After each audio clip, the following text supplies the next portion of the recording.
Welcome back to the World Economic Forum 2022, and now we're just about to start the next session, Funding Europe's Economic Renewal. A year since the launch of the flagship 800 billion euros recovery fund, the European Union faces a geopolitical crisis with significant implications for its economy and for its economic strategy. And this is what we're going to be discussing here. This session is streamed on the WEF platform and also live on Euronews. And it's my great pleasure to introduce the speakers here with me at this session. We have with us Johannes Hahn, Commissioner for Budget and Administration from the European Commission. We have Christian Sewing, Chief Executive Officer, Deutsche Bank Germany and International Business Council. We have Daniele Franco, Minister for Economy and Finance of Italy. And we have Sigrid Kaag, Deputy Prime Minister and Minister of Finance of the Netherlands. My name is Sasha Vakulina. I'm Euronews Senior Business Editor. I'm going to be moderating this session. We will have, hopefully, a great conversation here for the first part of it. And then if you want to reach out and to comment, to ask your question, we will have this possibility just a little bit later on during this session. We're going to hear from the audience. There are questions from people who are here, but also do not hesitate to tweet, use the hashtag with WEF22, and we're gonna get back and comment and hopefully answer some of those questions. I will try to divide the session a little bit into two parts to structure it a little better, because when it comes to such a complicated topic, there is so much to say, right? So we have to sort of keep it structured and brief. The first part would be with new challenges for Europe's economy and the next generation EU plan. And Commissioner, this first question comes to you. The COVID-19 lessons in the current situation, the situation where the EU stands now. The member states are unequally affected by the negative economic consequences of the war in Ukraine these days. How can the EU help them through without losing sight of the objectives of the post-COVID recovery at the same time? COVID, but also Ukraine, unfortunately confirmed, so to say, our political priorities to invest in the green transition, but also in digitalization. In that respect, things are not changing, but even we are using Next Generation EU, this specific facility to react to the crisis, to COVID, in order to pursue our political priorities. And it's not only about helping member states to recover from the COVID pandemic, which, by the way, was more or less the case already in the third quarter of last year. So that would be not enough. The main goal is indeed to create much more resilience. I mean, I used to say we need to equip ourselves because there will be a new crisis. Nobody knows when. Unfortunately, we have in the meantime an overlapping of crises because the pandemic is not yet gone and the war in Ukraine is already there. So there is an impact.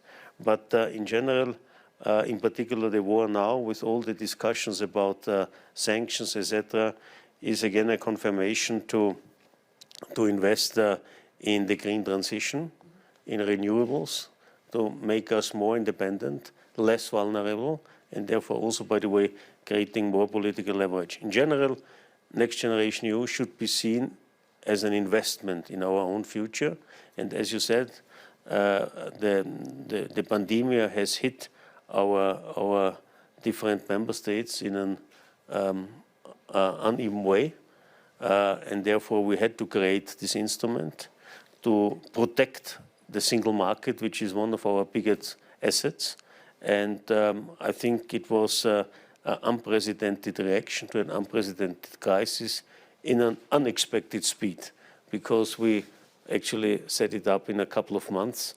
Last time it took us 8 years after the financial and economic crisis, this time less than 8 months. So I think Europe has learned its lesson, and I think this should be rather reassuring. One of the countries where is being rather unevenly hit is Italy, and with the economic growth estimates will be really hard, and the estimates had to be downgraded these days. Is there a way Italy can avoid further GDP growth contraction next year and overcome it in a rather shorter way also this year, given how Italy is impacted by the war in Ukraine and consequently the sanctions? Well, our forecast for this year last autumn was 4.7%, following 6.6% last year.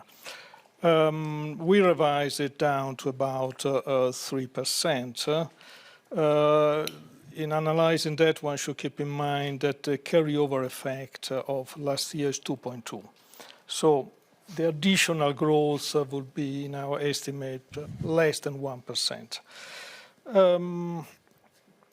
We see major risks in the current context, major risk arising for development in Ukraine and for arising from the developments in the energy market. In our stability program, we also presented some estimates of about the possible impact of, let's say, the interruption of gas supplies from Russia, which for our country as well as for several other countries would in the short term be very dramatic, I would say, this in the very short term. So there are big risks. On the other hand, we see a resilient economy, the sense that exports are increasing 5% in volume term in the first quarter. Employment is increasing in the first quarter 3.5% with respect to the previous year. Services, tourism are doing fine, following the end of the perceived end, let's say, of the pandemic. So, and households and companies are in a kind of resilient, I would say, situation. I mean, during 2020, there was a very big increase of public debt in Italy, but this cushioned both household and companies. If you look at the debt and liquidity position of both this sector, they actually improved in 2020, between 2019 and 2021, meaning that if there are no big shocks, we expect the economy to keep growing this year, also at a rate which is much less than that of the previous year. Given the current shock because of the war in Ukraine? Given the current situation, I mean, the 3% already take into consideration what is happening right now. If things were to get worse in the natural gas supply or for any other reason, then the outlook would be worse. But this applies to us and applies to everybody. To absolutely everybody. And let's now go to the Ms. Gag for the Netherlands as well. The economic consequences of the war in Ukraine are also most noticeable for your country when it comes to energy and energy prices. How could energy sanctions coming into force speed up the EU's ambitious goal to become climate neutral and this transition to fulfill the moment using the energy sanctions that we are seeing, and we're waiting to hear more sanctions as the war continues and drags on in Ukraine? What's your take on that? Well, I think your question is twofold in a way. We've taken sanctions, of course, as a political response to the Russian aggression, the invasion of Ukraine and the continuation of warfare. And the Commission and the Member States are now finalizing a sixth sanction package. When you adopt sanctions of this magnitude, you have to expect that there'll be an impact, as we've seen, on our own economies. Some countries are more dependent on the import of Russian oil and gas than others. We are exposed, but not as much as, for instance, Italy or other East European countries. So the impact is felt even more distinctly in other countries. But the political choice is one of unity, response, and a political stance. It's a normative one. We need to do two things. I think different member states, the Netherlands as well, we've sought to soften the blow on households because of rising prices, of course, and or potential shortages. We've targeted the lowest income households, but we've also reduced VAT or excise tax on certain forms of energy. But obviously, this is something that cannot necessarily be sustained. So within with member states and the Commission. There have been different proposals. Different countries look at them from their perspective. We are not in favor, for instance, of a price cap at European Union level. Other member states will propose it. Your question, how will we go forward? There is, in this terrible crisis of human suffering, also a big opportunity to accelerate all of our plans. Of course, we had already anticipated on Fit for 55 to achieve the goals of Paris and beyond. We need to do that. Financing needs to remain available to achieve that. We need to also bilaterally, as member states, encourage the private sector with support of the public sector to make the investments. You can do that through fiscal means, encouragement, provide other incentives. We all need to do that. So Fit for 55, also use of the funding made available through Next Generation EU. So there is the space, there's the political impetus, and there is the environmental and climate ambition. So this, at least, I would say, is slightly the silver lining on the horizon.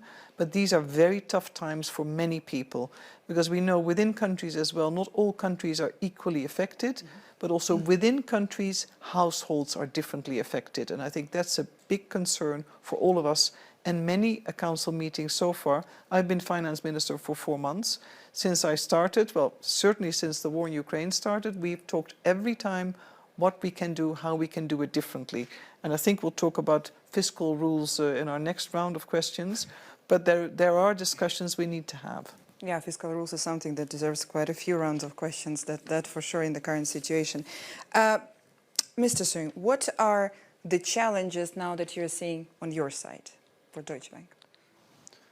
Well, not so much for Deutsche Bank, to be honest. I think overall for Europe and from a financial resource point of view and how we stem all the investments, but also that what is coming over the next 12 months is, in my view, the most complex situation which we have faced over the last 30 to 40 years. There is no doubt, because the culmination of inflation is here to stay. I mean, everybody who talks about temporary inflation is wrong. Stays. When you say stays, because the energy prices will remain high. We have a structural change on the employee market. You will see a further increase in food prices over the next couple of weeks. That will go further up. And therefore, we will see an inflation which will be, in Germany, for instance, above 5% on average for this year. Potentially, we have seen the peak now, always under the assumption that gas supply is there. That's the downside you were talking about, and the Italian minister. So you have inflation, you have supply chain issues. You have still a situation in China which will have an impact on the European economy from the lockdown. And then we have that, what we were talking about, financing the climate change. So in this regard, I think we need various funding, and I like your point about the public-private partnership, because if you now think at the EU Next Generation Fund, let's just speak numbers.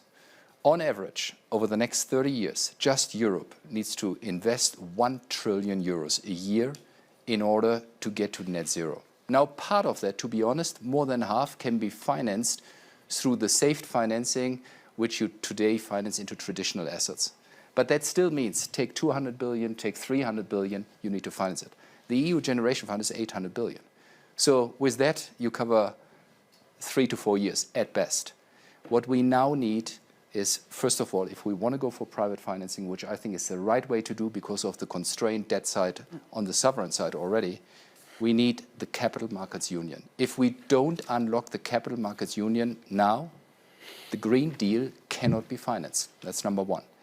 We need to think about how we can put relief to regulatory issues which were right, but where we now need to think how can we actually free up certain parts of bank balance sheets via securitizations.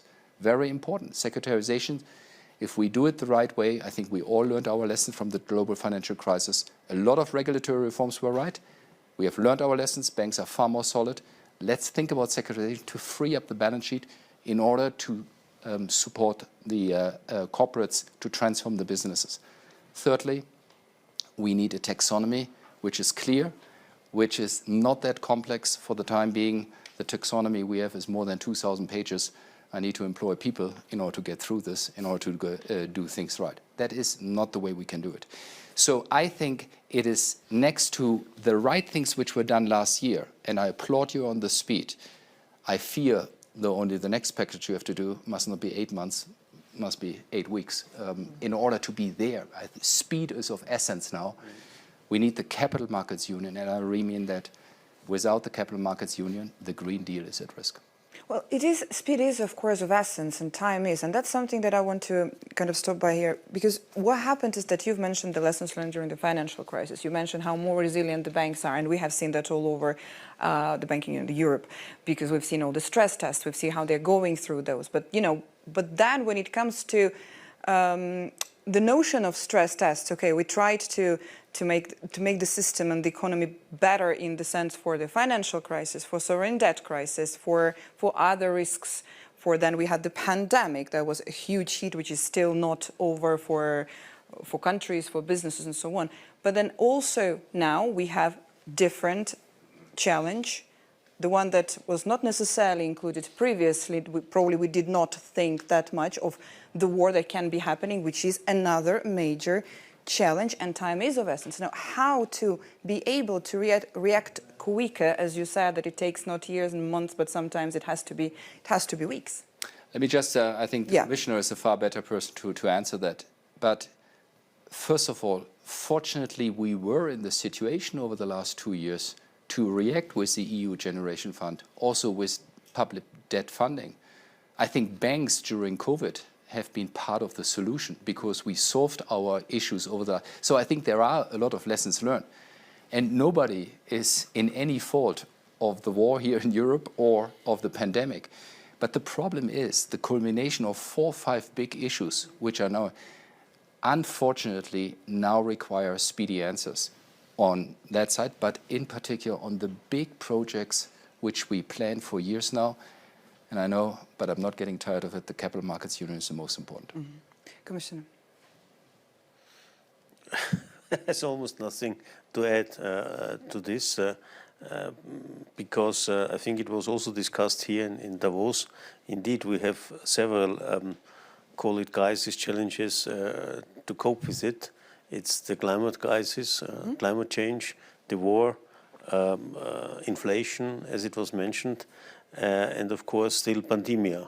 And I mean, the experience we have made in the past and again now is in times of crisis, Europe is apparently united and is able to act. Hopefully we are getting not used to crisis, because in times out of non-crisis we see that certain decision takes its time. And I hope the lesson which is learned now from this current situation is that indeed in some instances we get faster decisions. I mean, this is this usual debate about majority decisions at the level of the European Union. I mean, this is something I'm not getting tired to push for it. Also in my previous task as one of the foreign policy commissioners, I mean, it's always about either we react, and so far we only react, or we act. And in order to act, we have to change to a certain extent our procedures. This is, in my understanding, indispensable. One of the things, as we're going towards the second part of the session, one of the things that I wanted also to bring up here at the session is the fact that one of the big factors for this economic renewal and resilience that is needed for the renewal nowadays is also the security concerns. And we have seen this issue raised at numerous meetings at different levels. How best to fund the EU security and defense side? Because that's something that this crisis has shown that we have to think and rethink. Yeah, again, it's a good example because we have already for the first time a defense budget for a little bit more than 8 billion. And the purpose was and is exactly to to have joint innovation, joint research on defense issues, but also joint procurement. And I mean, probably almost nobody is aware about the fact that if you count together the different national defense budgets, we are number 2 in the world. After, of course, with a huge distance to the US. Almost the same like China, 3 times more than Russia, but our defense systems are extremely fragmented. Mm-hmm. We have 29 different frigate and destroyer systems. We have only 27 member states, and there are 5 landlocked countries. We have the US, by the way, have 4. We have 17 tank systems. The US has 1. So what we have to of course, I don't need to advocate, so to say, amongst economists, the economies of scales, the cost of maintenance, etc., the inability to communicate. So I think, and I hope also already Trump has forced us, the Europeans, to understand that we have to do something. And now it's really time to invest, and I'm very much in favor of what I would call a European defense industry. Much stronger cooperation, because also a defense industry is a political leverage across the world. I mean, we know it, be it outside Europe. The fact that Russia is now able to push some African countries at least to abstain at the UN is due to the fact that they provide weapons. And honestly, I would be much more in favor if a democratic bloc like the European Union provides weapons and not a dictatorship. But for us, the Europeans, it's crucial to invest in this because my concern now is if all member states are increasing their military budget, but doing more of the same, the level of fragmentation is simply increasing, and the amount of inefficiency is even further skyrocketing. And there are other consequences on that side as well. We're going to touch upon them. Italy, Minister, Italy was one of the countries that Parliament overwhelmingly voted to raise the defense spending, but at the same time, how to make sure that this investment in defense and in security issues, how can it bring advantages in terms of technology and innovation? I'm trying to kind of bring the different aspects and issues here, because this is how it is. These are the different factors that we have to take into account. Yes, I think as Joanna said, we don't want to scare other countries. I mean, that is not what we want. But we want to be kind of independent. We don't want anybody to be in the position to put pressure on us, having in mind that the military dimension is one of them. Then you may depend on other countries also for natural gas, oil. So independence is a broad concept. I mean, then on the military, I think, as Johanna said, we are spending a lot, but there are a lot of duplication.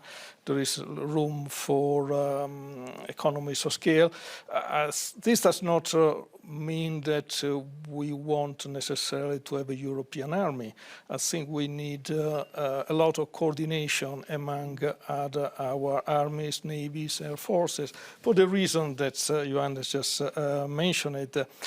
The Italian Parliament did not approve the 2%. The Italian Parliament, strictly speaking, approved support to Ukraine in different ways, including the military.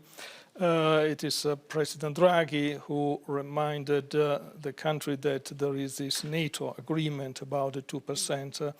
And targeted 2028 as the year in which Italy, moving from 1.3% now, would reach 2%. Having in mind that moving from, let's say, 1.3% to 2%, apart from the budgetary consequence, it takes time, because I mean, these would be money for new projects, for new procurement. And I mean, it takes time to move in that direction. So I think we should move there, and having in mind that military autonomy, let's say, is strictly related to technological autonomy. I mean, we want to be at the technological edge. I mean, when in the next generation we talk about digitalization, I mean, it's the same purpose. We want to have a continent which is at the edge of scientific and technological development.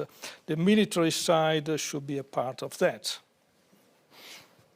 But then that's where I want to go also into the issue when it comes to the increasing the budget for defense and security military.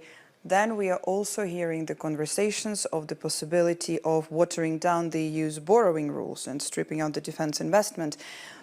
And this is where the issue of debt sustainability is now also being discussed. You warned in March about this issue, about keeping an eye on the debt sustainability in this situation. What's your take now? Well, that's the same. But I can also say, maybe stepping back into financing our defense expenditure, we have covered it from our own budget, and we think that's our national responsibility. We were also lagging behind when it came to our growth towards the 2% NATO norm. We have extensively made the investments now, and we'll hit the 2% in 2025 approximately, all things being equal.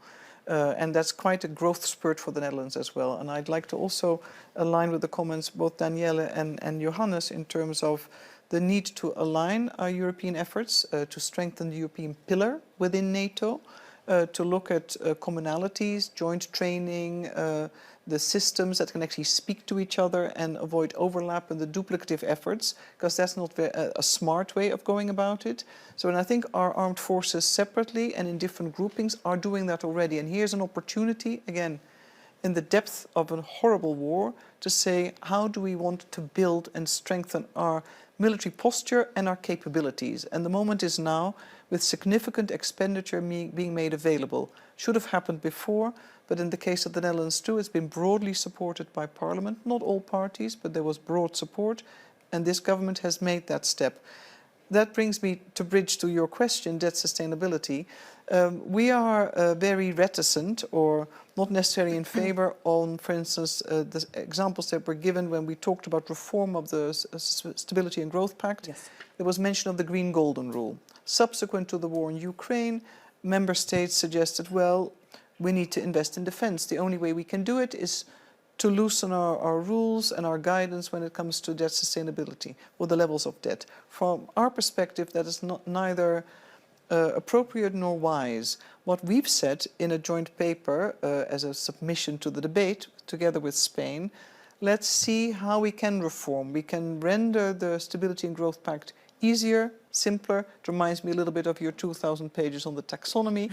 The guidance can be so complicated that actually what you end up doing, most member states are finding their way through the exemptions, and hence you erode the system, not willingly, but you don't have the type of effectiveness of actually the goals you're trying to reach.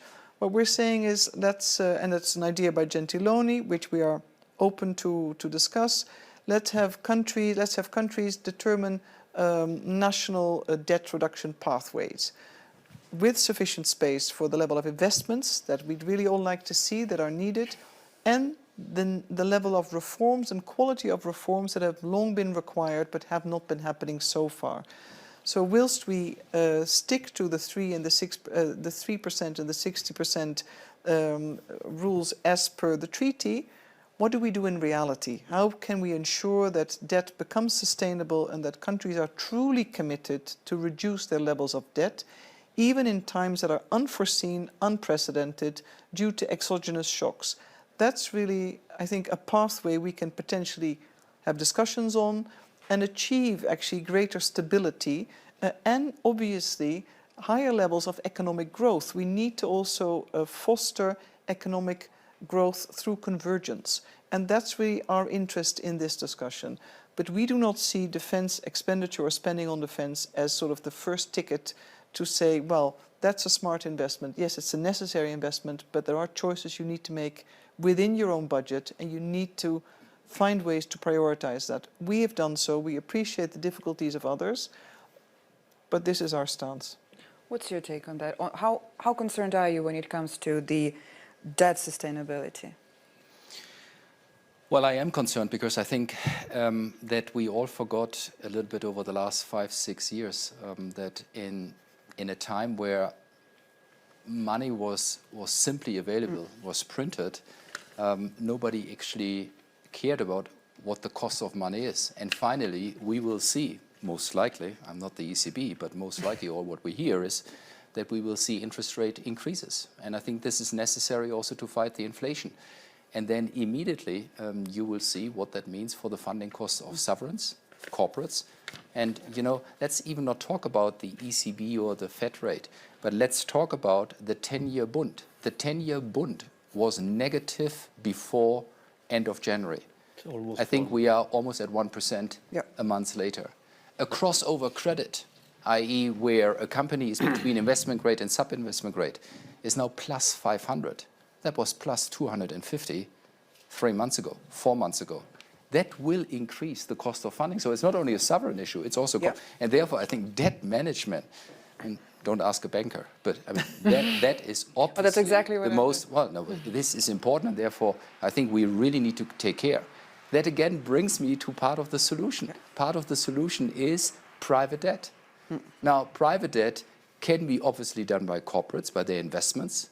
Therefore, we need to have a very friendly investment environment. Also there, we can improve in Europe. Secondly, we need to think about a tax environment which is competitive. Let's also look into this one. Thirdly, we need to look into the capacity of banks. I just make proposals, what we can do there.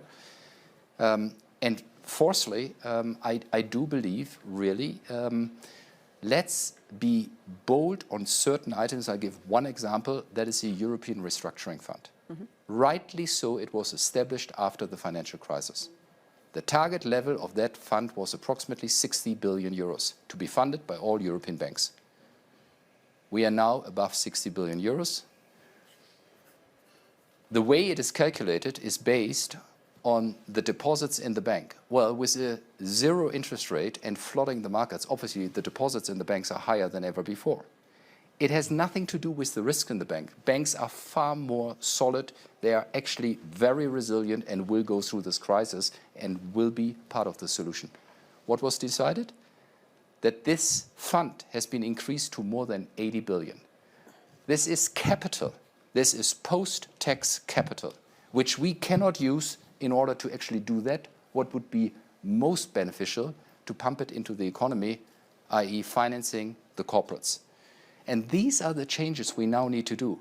Why do we increase a fund to over 80 billion, sitting idle there, not used at all, above the initial target level, where the use of the funds, and I'm talking about capital, 20 billion of capital is 200 billion of risk-weighted assets. 200 billion of risk-weighted assets is more than 1 trillion in credit volume. Well, it's part of the solution. That's what we need now, and this is why I'm so passionate about it, because we want to help. We're going to now take a few questions from the audience. Let me, can you just raise your hand so that I could see for the questions? No, not yet. Okay, well, I can carry on. That's that's absolutely that's absolutely. In this case, I'm gonna use this opportunity, Commissioner. I would like you to comment on what Mr. Singh said just now about this. I think on this now very heated, debated further suspension of the Growth and Stability Pact. Honestly, my reaction was, I take note, but I'm not happy. But I acknowledge the circumstances. But I'm now in my third mandate, and I have experienced several crises. And in each crisis, we have eased, suspended, whatever rules. And my experience is it was almost impossible to return to the previous rules, which were not silly ones or bad ones. They were for good reasons there. And it's very human. Then the longer you are, so to say, not respecting certain rules, the more you get used to it.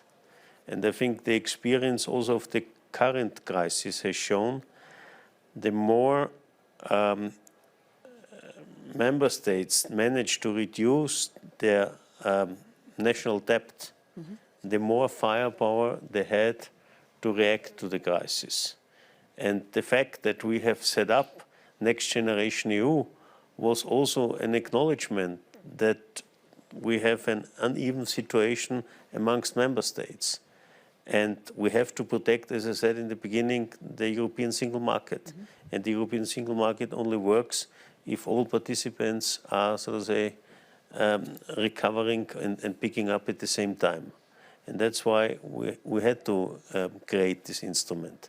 And it worked, and it shows its positive results. But I think, in principle, also this crisis was a proof that we have to care about our public households.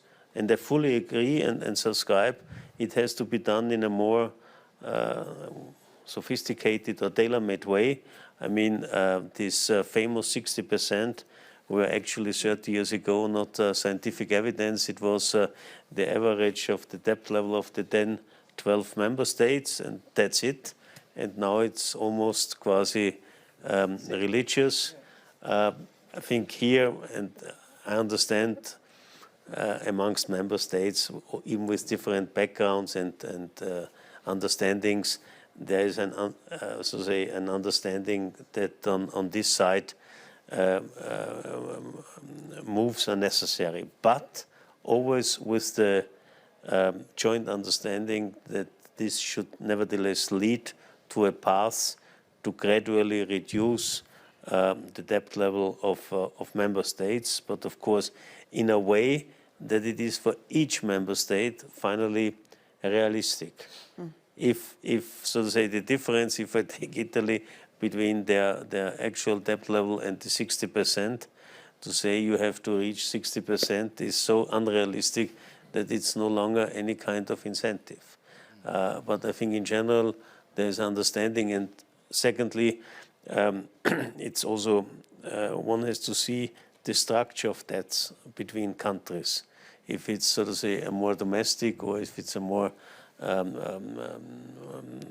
non-domestic issue, and that's why I'm very much in favor of introducing also for public households what I would call a stress test, based on the same criteria, and as a result of this 27 stress tests, we should agree, so to say, on a way forward how to improve the situation of public households. Minister, what's the situation on this issue in Italy? Because as Commissioner just said, Italy has a different story when it comes to those 60%. What's your take on it? Well, our debt ratio is obviously much higher than 60, and it was like that since the beginning. Now, we are convinced, I'm personally convinced, that we should reduce our debt ratio.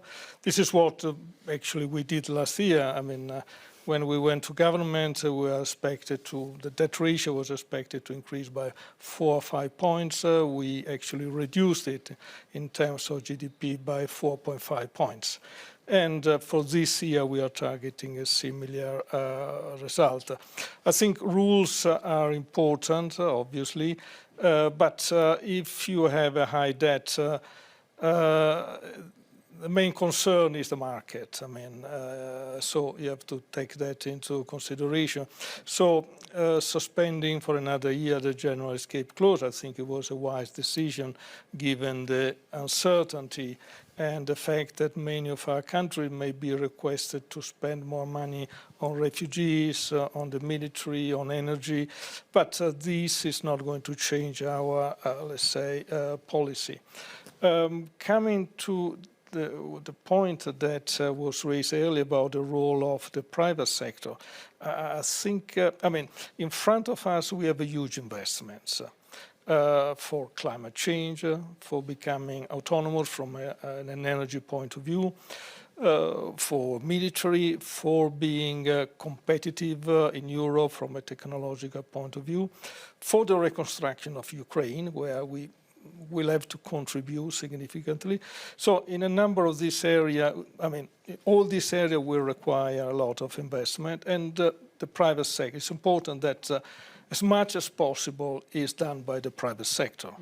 As much as possible. Then the public sector will obviously have to intervene, talking about Ukraine, talking about the military, but on the climate side, energy, technology, as much as possible should be carried out by the private sector.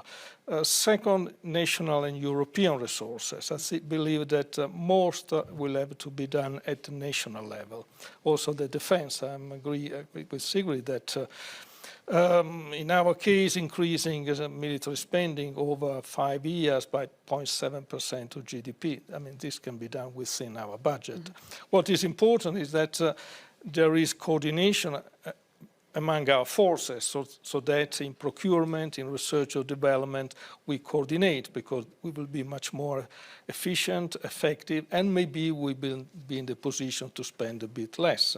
So more private money, a lot to be done at the national level. Then there may be a need for some action at the European level.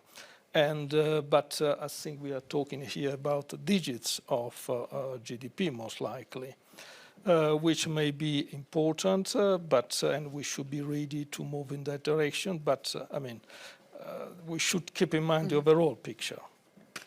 We just have a few minutes left, and I'm going to ask all of you, let's start with you, Deputy Prime Minister. What is, when it comes to, I mean, there are so many factors and issues and aspects that we try to at least tackle upon during this session. It would take much more time to go into details on more of them and on these ones as well.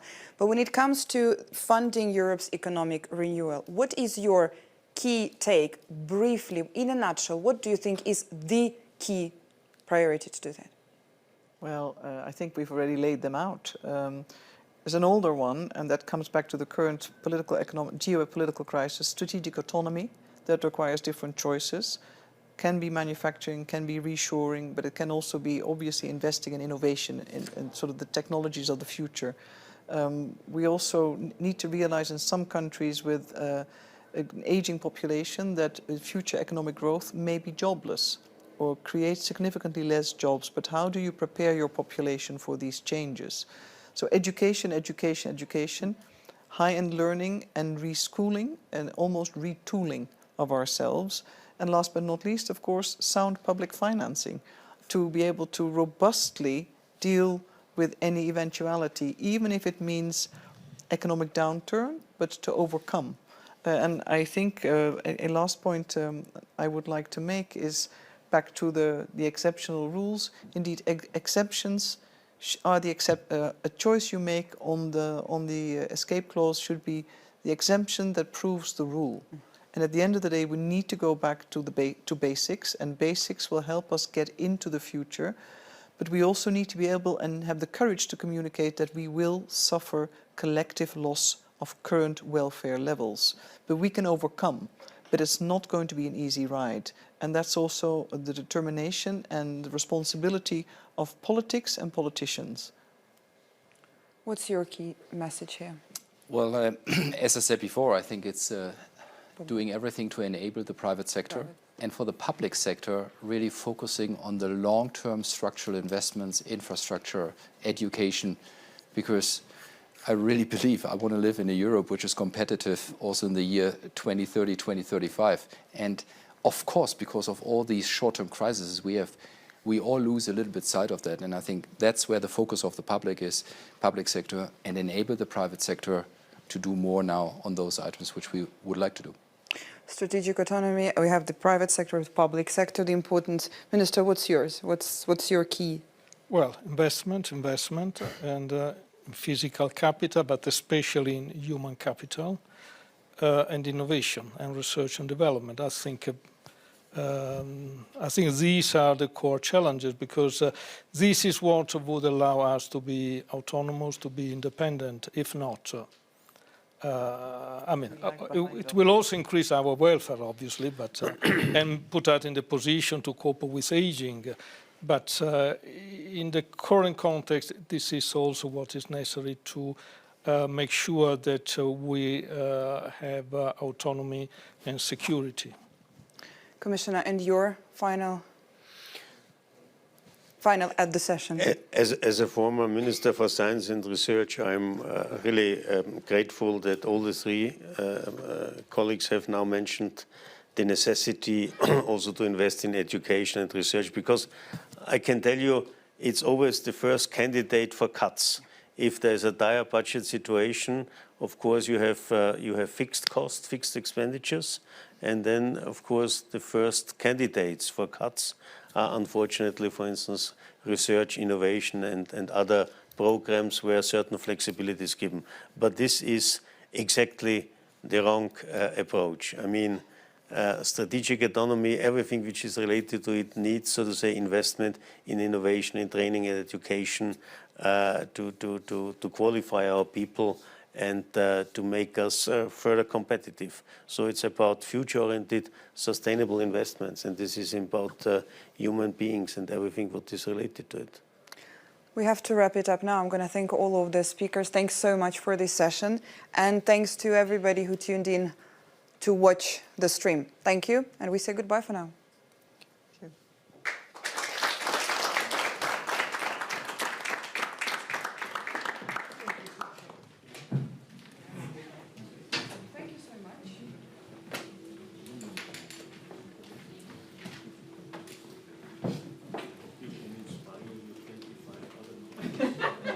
Thank you.